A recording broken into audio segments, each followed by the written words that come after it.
Some other characteristics of great agile teams are self-organization and self-management, meaning that the team decides, first of all, how much work to do in any given time period and how to execute on that work, how to implement the work.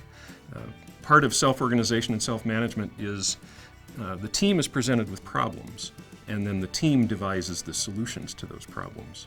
Another attribute of a successful agile team is that they're dedicated. And probably this is the critical one. If you have a team where people are continually moving backwards and forwards between projects, or a team where individuals are working Mondays and Tuesdays on one team, Thursdays and Fridays on another team, and Wednesdays kind of in between, you're not going to be able to build up any momentum. So the dedicated aspect of the team is very, very critical. You need to make sure that the people who are on the team are truly on the team. They're always there.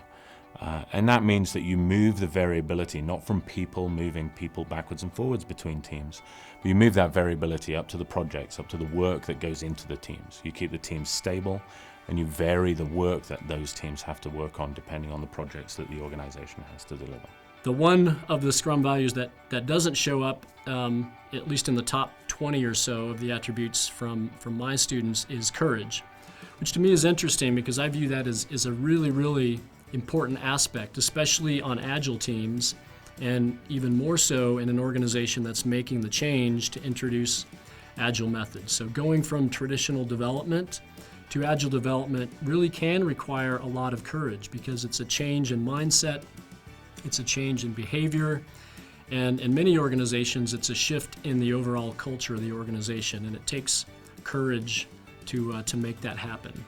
The implicit result of high bandwidth communication and continuous collaboration throughout every single day that a team is working is this magic element called teamwork.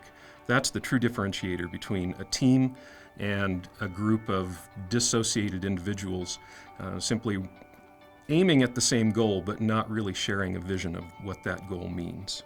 Now, by contrast, I've seen a lot of teams made up of maybe average people that have done some pretty significant things. They've had quite a bit of success because, again, they have that shared vision and they have that level of trust and transparency that enables them to work through the challenges that they're going to face, that any team faces really, and to get to that high-performing state rather quickly, and most importantly, stay there.